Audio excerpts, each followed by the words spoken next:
the data shows that there is an unprecedented rise in both stress and burnout. So data shows that anywhere from 50 to 70% of people are experiencing some version of Wow. stress or burnout. That's like saying in a room of 30 people, 21 people are struggling with stress or burnout. Mm-hmm. So if you are wondering, could I be stressed? Could this symptom, my doctor said everything was fine. Could this be related to stress? Again, stress doesn't cause the symptoms, it can make it worse, right? Mm-hmm. So, most likely, you are the rule rather than the exception, because all of us, in some capacity, now more than ever, are experiencing stress. And so, managing your stress in the now, using some of the techniques that we're going to talk about today, that's in the five resets, etc., can actually help lots of things because it's all connected. It will help your sleep. And there's Mm-hmm. various things that we can talk about. It will help your whatever symptom you have. Ultimately, because stress makes things worse, though it might not cause the actual Mm-hmm. symptom.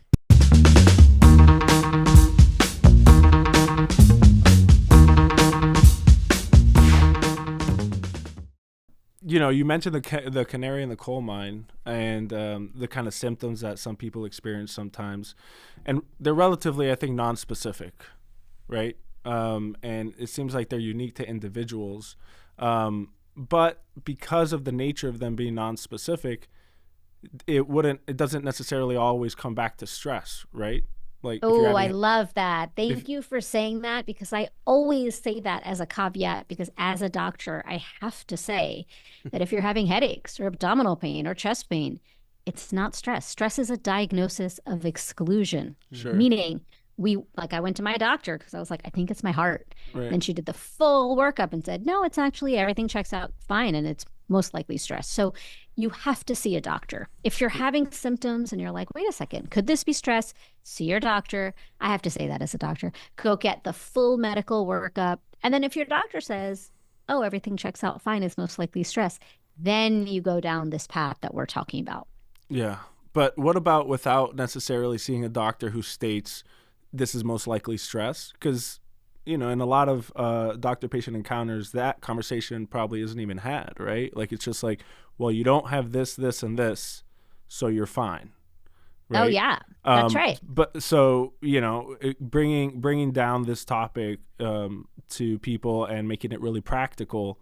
How should people hit on, okay, well, is this stress, or is this a lack of sleep, or is this just I skipped a meal, so on and so forth? Like, is it just a matter of contextualizing your symptoms and looking at your environment? Has anything changed? Is my life more stressful, or is it something else other than that? That's a great question. And I think first and foremost, if you're having a symptom, go see your doctor, get Sure. the medical workup. And then if you get a clean bill of health saying like, oh no, your heart's fine or your stomach's fine or your bones and joints and etc., you're good. Everything's fine. Mm. Your initial workup came back normal, as we say, within normal limits. And then the doctor's like, peace out, you're good. See you later. See you in Mm-hmm. 6 months. That doctor, you're right. Most people aren't going to say, oh, it's most likely stress. And if they do say it's stress, it's not like doctors can actually advise and say, this is what you need to do. Because stress Mm-hmm. is often, this is not an individual failing of physicians. This is a systems failing, right? Mm-hmm. We know that doctors have to work 27 hours to do their job well. And if you're worried about checking cholesterol and cancer screenings and doing all of the various metrics that doctors have to do for various insurance companies, etc., then stress is often the last thing on the list and it falls down way low. It's not to say, stress is very much the elephant in the exam room, but it's Mm-hmm. simply that it's like this vague, nebulous thing. And I hope that through my work, this conversation, people reading the five resets, that stress doesn't become this vague thing and it can actually be quantified, measured, monitored, and ultimately overcome the same way you would think about as blood pressure. So I have Mm-hmm. a stress quiz in the five resets. And so to answer your question, I would actually say that it's all very much connected. So it depends on your symptom. So let's say you're not sleeping well. Is it stress? Is it something happening? In fact, just this morning, I had a long conversation with one of my friends who said, I'm not sleeping well and I haven't for the past few weeks. What do you think it is? Do you think it's just stress? And then my first thought was, well, you should probably go see your doctor. Make sure there isn't something going on. Look at your lifestyle, your habits. When are you having caffeine? What time are you going to bed? She's of a certain age. And so we talked about, whether she could get her hormones tested because we know Mm-hmm. that with menopause. So it really just depends very much on, it's a case by case basis. But stress at this moment in time that we are having this conversation, the data shows that there is an unprecedented rise in both stress and burnout. So, data shows that anywhere from 50 to 70% of people are experiencing some version of Wow. stress or Mm-hmm. burnout. That's like saying in a room of 30 people, 21 people are struggling with stress or burnout. So, if you are wondering, could I be stressed? Could this symptom, my doctor said everything was fine. Could this be related to stress? Again, stress doesn't cause the symptoms, it can make it worse, right? Mm-hmm. So, most likely you are the rule rather than the exception, because all of us in some capacity, now more than ever, are experiencing stress. And so, managing your stress in the now, using some of the techniques that we're going to talk about today, that's in the 5 resets, etc., can actually help lots of things because it's all connected. It will help your sleep. And there's Mm-hmm. various things that we can talk about. It will help your whatever symptom you have.